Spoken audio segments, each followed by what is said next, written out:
ভুতুড়ে হাসির অ্যাডভেঞ্চার। গঙ্গাধর দেওয়াল ঘড়ির দিকে তাকালো। 5:35। একটা জরুরি ফাইল নিয়ে ও এত তন্ময় হয়ে পড়েছিল যে সময়ের হুঁশ ছিল না।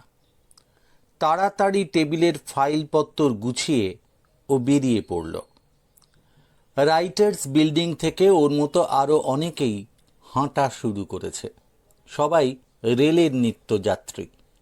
শর্টকাট রাস্তা ধরে বউবাজার হয়ে শিয়ালদায় ট্রেন ধরবে।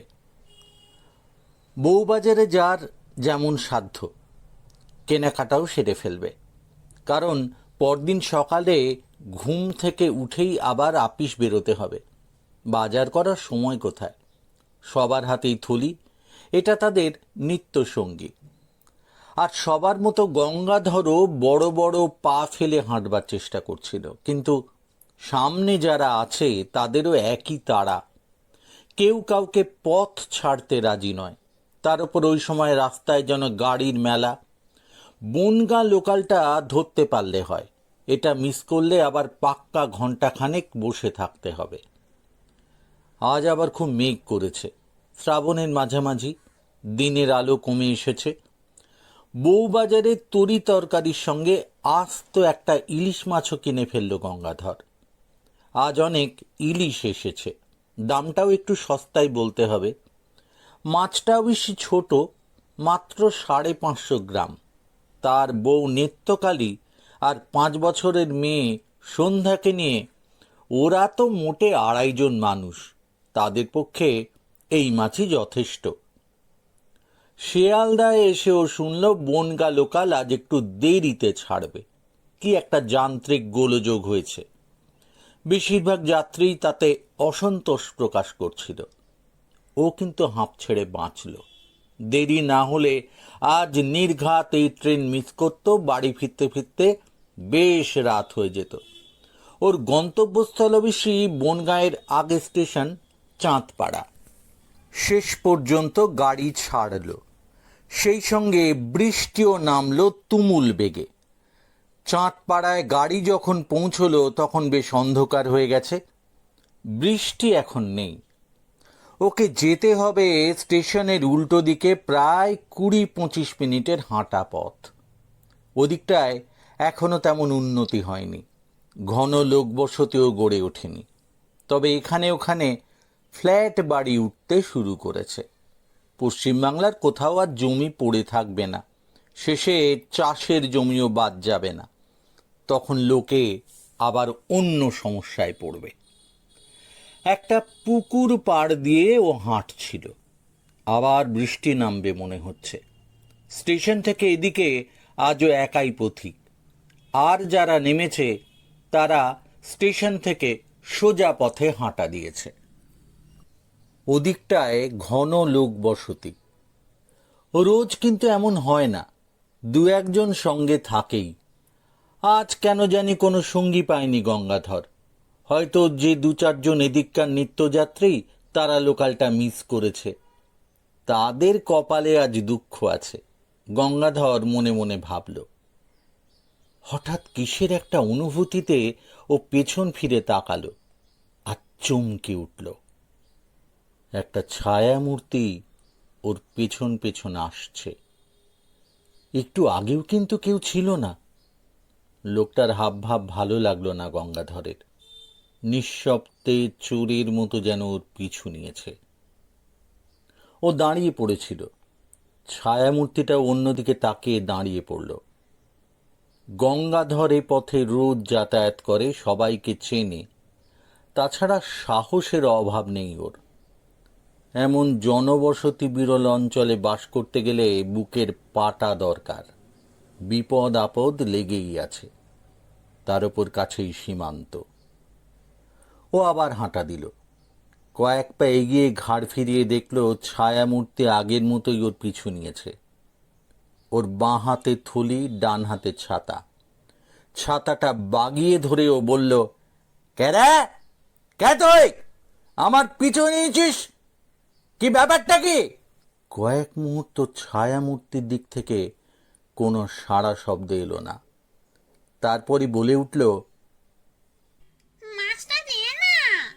গঙ্গাধরের সারা শরীরে যেন একটা ঢেউ খেলে গেল। ও বুঝতে পারল একটা মেছো ভূতের পাল্লায় পড়েছে। এখন ভয় পেয়ে দৌড়লেই সর্বনাশ। ভূত ওর ঘাড় মোটকে মাছটা নিয়ে যাবে।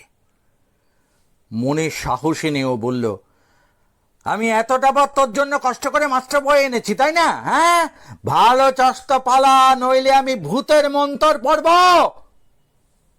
ভূত খোনা গলায় বলল, সেটা আবার কি? সেটাও জানিস না? হ্যাঁ? গঙ্গাধর গলা তুলে বলল, রাম নাম। ওই নামে ভূতেরা পালায়, এটা তো একটা বাচ্চা ছেলেরাও জানে রে। ওসব সেকেলে হয়ে গেছে কর্তা। আমরা এখনকার ভূত, ওসবে ডরাই না। ভূত বলল। গঙ্গাধর প্রমাদ গুনল, এ তো বড় ঝামেলায় পড়া গেল।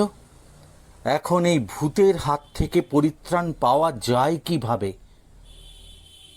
ভূত আবার নাকি সুরে বলল, অনেক দিন ইলিশ মাছ খাইনি। আহা, কাঁচা ইলিশের কি স্বাদ। গঙ্গাধরের এবার রাগ হলো।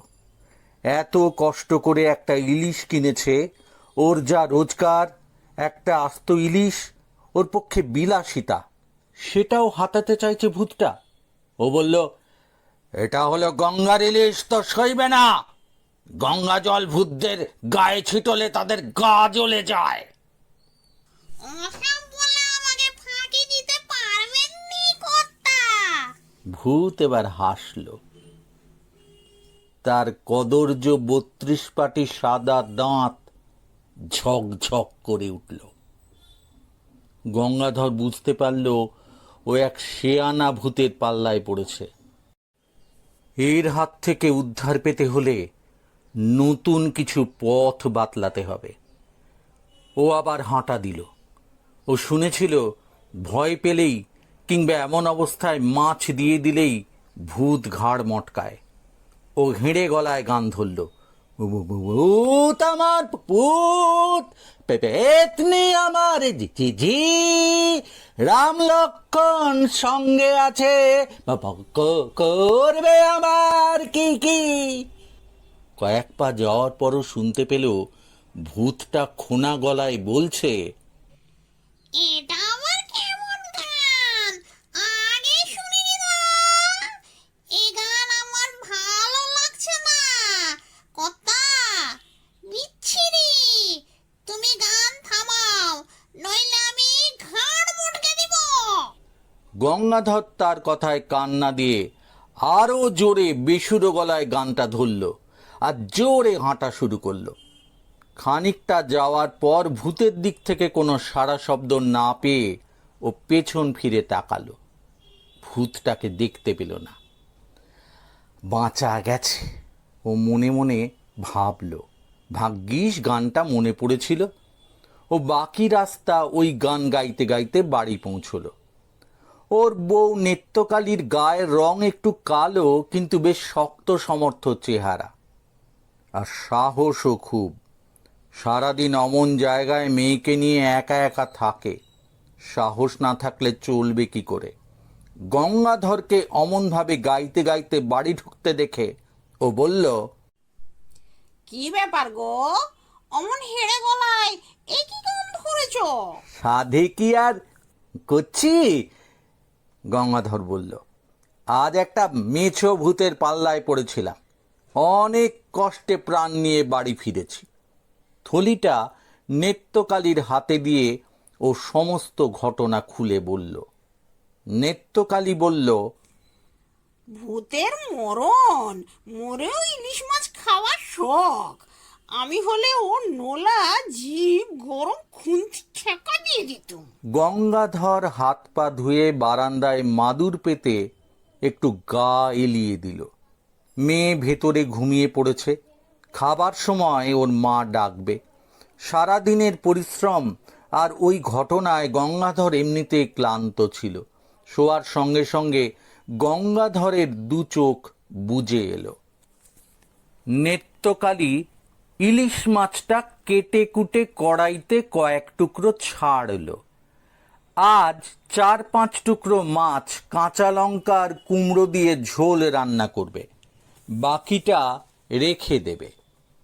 কাল সকালে গঙ্গাধর আপিস যাওয়ার আগে সর্ষে দিয়ে রেঁধে দেবে। ইলিশ মাছ সর্ষে বাটা গঙ্গাধরের আবার খুব প্রিয়।